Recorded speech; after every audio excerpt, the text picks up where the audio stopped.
Check the mic and make sure it sound right, boys. Constantly hear from people that they feel too busy or I can hear in their voice. Hey, what's up, you guys? I am back, and I wanted to talk to you today about how you can make your schedule a little more flexible. I constantly hear from people that they feel too busy, or I can hear in their voice that they're stressed, or they just don't feel like they're getting to where they want to be with their life. If that's you, then stay tuned and I will get into some of the things that I've done in the past that helped me to live free. So the first thing I would recommend for you guys is to just open up your phone, go into the settings, and go into the screen time. Don't be too scared. I know it's going to be a really high number. There's going to be a couple more hours on there, maybe 12 more hours on there than you would hope every day that you're on your phone. But you can check and see which apps you're using the most. And if those apps, if you look at it and you cringe, then maybe spend a little less time on those apps.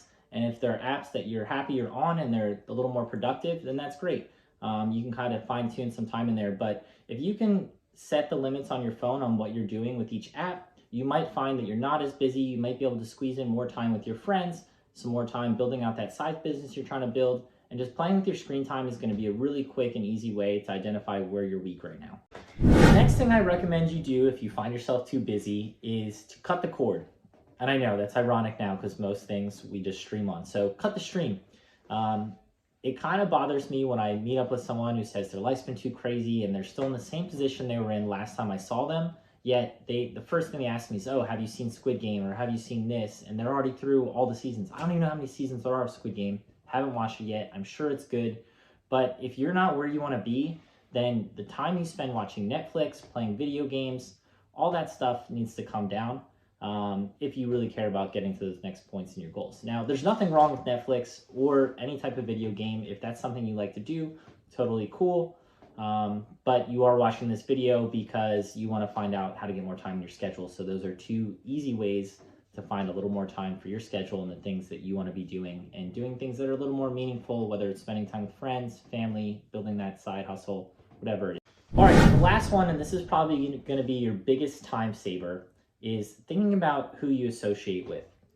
Now, everyone knows that you are a combination of the top 5 people you hang out with, and that's true. But what I mean is more of like a social interaction standpoint, in that a lot of times you'll get caught talking to someone for longer than you want to talk to. Maybe at work, you go up to someone's desk or someone comes up to your desk and just talks your ear off for 15 minutes. If that happens a couple times a day, your workday's shot.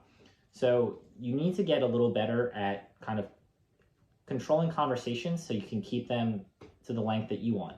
There's nothing wrong with saying hi to someone. I think a lot of times those 5 to 10 minute catch-ups, you don't get really in depth, you don't build more relationship, you kind of just bullshit the day away. So I would recommend just politely telling them, hey, let's catch up later, whatever it is that you need to do to say to them to keep your time protected.